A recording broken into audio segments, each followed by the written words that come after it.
नमस्कार, स्वागत है आपका खबर फर्स्ट और एटीएस पर। मैं हूं आपके साथ अभिलाषा। आपको बता दें कि बिहार में अगले साल यानी कि 2025 में बिहार विधानसभा का चुनाव होने वाला है और ऐसे में क्या दांव चलने की तैयारी हो रही है नेता नगरी पर, इसी पर चर्चा करने के लिए हमारे साथ जुड़े हुए हैं खबर फर्स्ट के editor in chief Ashutosh Pandey ji. बहुत बहुत स्वागत है सर आपका।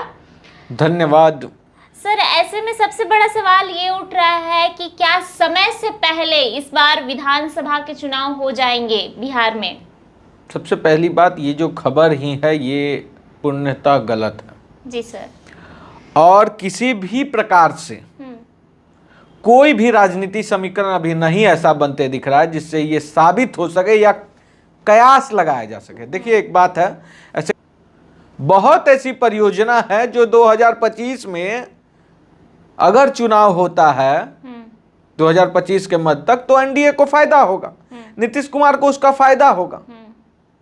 तो नीतीश कुमार बीच में क्यों बनाएंगे सरकार? सबसे पहला सवाल ये कि कोई उसमें लाभ तो नीतीश कुमार को हो नहीं रहा। तो अगर लाभ नहीं हो रहा है बीच में चुनाव कराने का, 2024 में ही अंत तक चुनाव कराने से अगर एनडीए को, खास करके नीतीश कुमार को लाभ नहीं हो रहा तो नीतीश कुमार नहीं कराएंगे चुनाव। क्लियर सा इसका आंसर है। और देखिए, ऐसे सोशल मीडिया पे बहुत सारे इन्फ्लुएंसर और क्रिएटर कुछ भी क्रिएट कर देते हैं।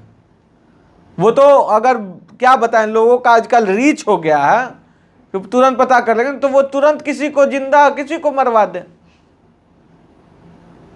राजनीतिक समझ रखने वाले जो हैं उनको ये बात पता है कि मध्यकालीन चुनाव नहीं होगा, घाटा है, फायदा नहीं है। तो क्यों? नीतीश कुमार सीएम है भाई, 25 के बाद भी सीएम रहेंगे। 25 के बाद भी आज के डेट में और अभी के राजनीतिक परिवेश को अगर हम ध्यान से देखें तो नीतीश कुमार बिहार के साथ साथ देश को भी रिप्रेजेंट कर रहे हैं, लीड कर रहे हैं। उनके बिना कुछ नहीं हो सकता। मैं पहले कहता था ना कि हुई है वही जो मोदी रचे रखा, अब वो स्लोगन बदल गया है, हुई है वही जो नीतीश रची रखा। बिहार और देश की राजनीति में कम से कम 29 तक तो अब वही होगा जो नीतीश बाबू चाहेंगे। तो सर, आप नीतीश जी की इतनी तारीफ कर रहे हैं तो मैं एक सवाल पूछना चाहूंगी कि बिना नीतीश बीजेपी कहाँ स्टैंड करती है सर? क्योंकि बिहार में, हाँ यस सर, बिहार में कहाँ स्टैंड करती है? क्योंकि आज तक का इतिहास रहा है बीजेपी का कि वो बिहार में अपने पैरों पर खड़ी नहीं हो पाई है। देखिए, नहीं, पहली बात, बिहार, आप देखिए एक चीज क्लियर हो गया, 2024 इलेक्शन से 2-3 चीजें क्लियर होकर निकली है लोकसभा इलेक्शन से।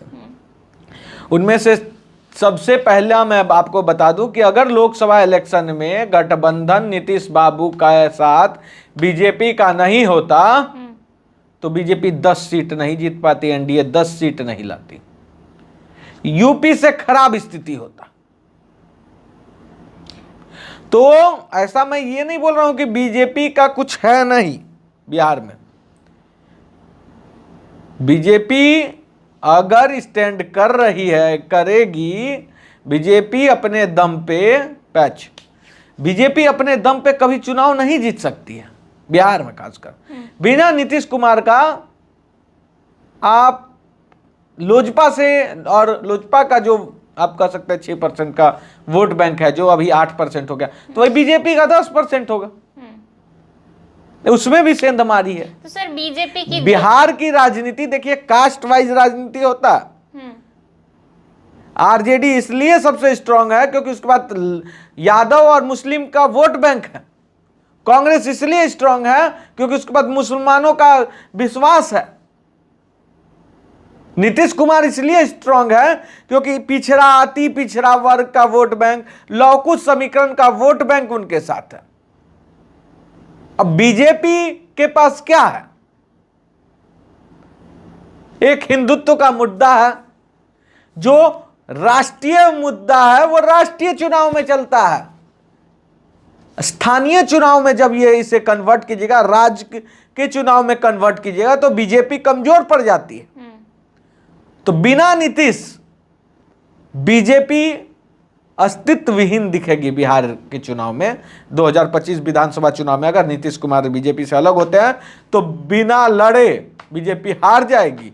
और आपको बता दें इजीली, मतलब कोई फाइट नहीं होगा आरजेडी के साथ अगर नीतीश कुमार, ऐसा होने वाला नहीं है। मैं पहले बता दूं, आपका क्वेश्चन का जवाब देता हूं, जो नहीं होगा। लेकिन अगर ऐसा होता है तो बिहार के राजनीति में फिर से जंगल राज का आरंभ होगा। लोग जैसे कहते हैं, ऐसे तेजस्वी का अगर आप कार्यकाल देखिएगा 17 महीना का, तो मुझे लगता है वो स्वर्णिम कार्यकाल में गिनना जाएगा, क्योंकि जो तेजस्वी ने 17 महीना में किया वो नीतीश कुमार नहीं किया। तो सर, तेजस्वी जी का आप जिक्र कर रहे हैं, तो मैं एक बात यहाँ पूछना चाहूंगी कि जिस प्रकार से एनडीए ब्लॉक को इंडी ब्लॉक टक्कर दे रहा है, तो क्या चुनौतीपूर्ण रहेगा इस बार? क्योंकि बीजेपी की जो बैठक हुई पिछले दिनों, उसमें 400 के बाद अब 200 पार के नारे लग रहे हैं, 200 पार का लक्ष्य रखा गया, तो क्या ये ओवर कॉन्फिडेंस तो नहीं है ना? ओवर कॉन्फिडेंस नहीं, वो 400 पार के नारे का फ्लॉप जो हुआ है ना, उसको ढकने का कोशिश किया जा रहा है। और आपको बता दें कि बिहार के में जो अभी विधानसभा चुनाव होने वाला है, आप आरजेडी को और कांग्रेस को कमतर नहीं आप नाप सकते हैं। एक बात बता दूं आपको कि विधानसभा चुनाव में आरजेडी का बोलबाला रहेगा और सरकार बना ले जाएगा, मुझे जहां तक लग रहा। क्योंकि ग्राउंड पे बीजेपी के कार्यकर्ता काफी असंतोष महसूस कर रहे हैं अपने आप को। अब चलिए ना, सासाराम चलिए, बक्सर चल जाइए, देखिए, आप इधर से स्टार्ट कीजिए, बक्सर से वाल्मीकि नगर होते हुए निकलिए, पूरा देखिए तो गोपालगंज होते हुए स्थिति क्या है, आरा में देखिए स्थिति क्या है, सीमांचल तो बता, भूल जाइए सीमांचल में भी घुसना, इधर ही देख लीजिए पहले, बहुत गंभीर स्थिति है। अब मैं बता दूं कि आरजेडी 2025 में बड़ी पार्टी ही नहीं सरकार बना ले जाएगी। स्थिति ऐसा रहा तो अब क्यों ना बना ले जाए? युवाओं के बारे में जो सोचेगा, जो बिहार के युवाओं के बारे में सोचेगा, उसको मिलना चाहिए वोट। और 17 महीना में वाकई जो तेजस्वी यादव ने काम किया वो सराहनीय है, अतुलनीय है। 17 साल में जो किसी ने नहीं किया, 17 महीना में तेजस्वी यादव ने किया। और आपराधिक बात कीजिएगा और जंगल राज का अगर बात किया जाएगा तो कहां कम है? प्रोटेस्ट तो आज भी हो रहा है। तो यानी कि चुनौतीपूर्ण रहेगा इस बार एनडीए ब्लॉक, इंडी ब्लॉक। पहले बीजेपी अपने आप को समेट ले, बीजेपी का स्थिति बहुत गंभीर है।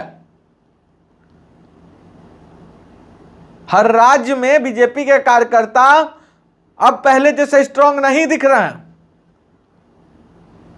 उसके पीछे कारण है शीर्ष नेतृत्व भी।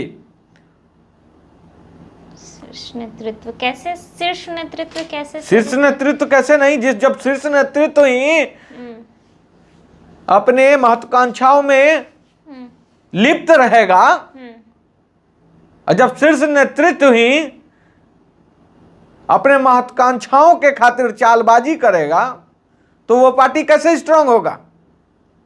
अमित शाह की मैं बात कर रहा हूं, अपने महत्वाकांक्षाओं के लिए कि योगी मोदी जी के बाद मैं बनूंगा पीएम, उसके लिए योगी आदित्यनाथ को दरकिनार किया जा रहा है। हर दिन एक नई चाल चली जा रही है।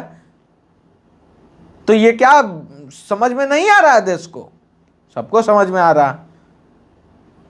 बर्बादी की ओर भाजपा जा रही है, टेंशन ना ले। ये स्थिति रहेगा तो बहुत जल्दी कांग्रेस से भी डाउन हो जाएंगे। सर, भाजपा की बात कर ही रहे हैं तो भाजपा के कद्दावर नेता में गिने जाते हैं सम्राट चौधरी। सम्राट चौधरी की पगड़ी उतर गई है हाल फिलहाल में। ये कद्दावर कब हो गए? तो सर, सम्राट चौधरी कद्दावर नेता कब हो गए? कहे जाते हैं सर, कहे नहीं जाते हैं, वो नेता ही नहीं है। कुशवाहों का नेता नहीं मानता कोई कुशवाहा उनको नेता। हम आपको बता देते हैं, सम्राट चौधरी को कोई कुशवाहा नेता नहीं मानता।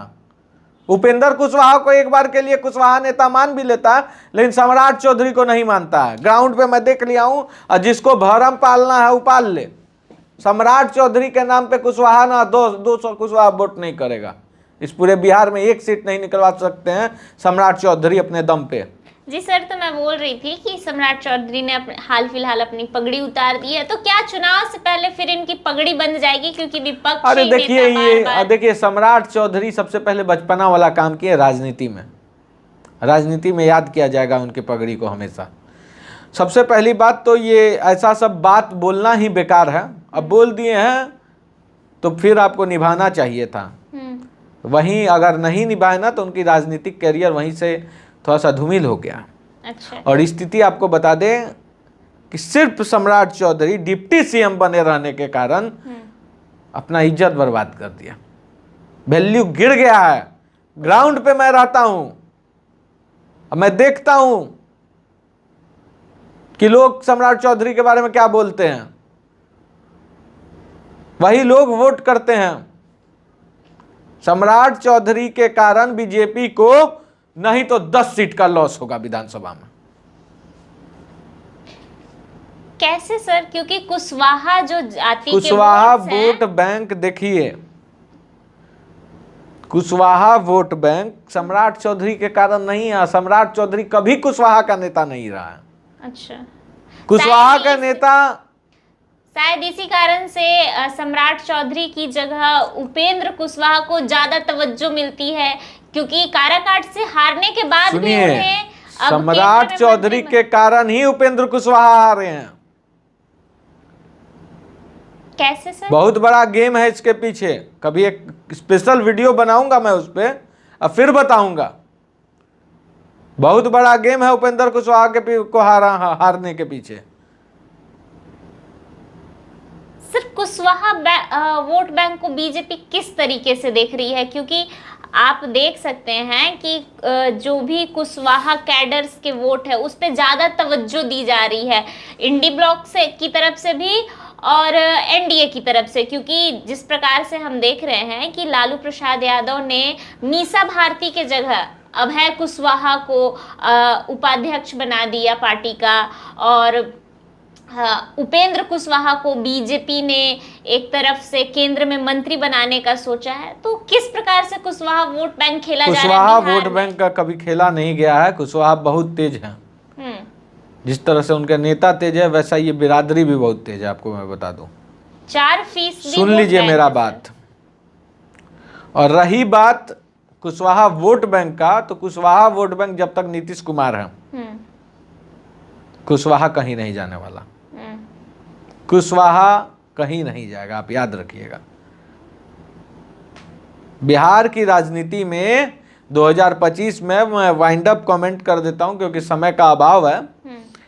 2025 में आरजेडी का बोलबाला रहेगा और मौजूदा परिस्थिति को मद्देनजर रखते हुए मैं ये दावे के साथ बोल सकता हूं कि आरजेडी सरकार बनाए लेगी।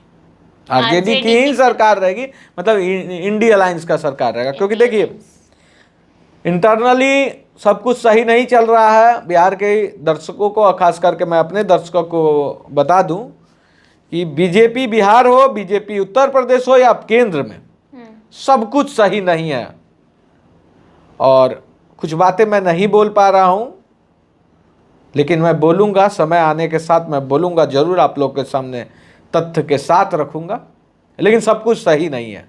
अगर समय रहता इसे ठीक नहीं किया गया तो वही लेफ्ट विंग और राइट विंग की लड़ाई में बीजेपी पीस जाएगी। ऐसे ही तमाम बड़ी खबरों के लिए बने रहे खबर फर्स्ट के साथ। लाइक शेयर सब्सक्राइब करें और शेयर करें। परिवार है आपका, जल्द से जल्द बड़ा बनाएं। धन्यवाद।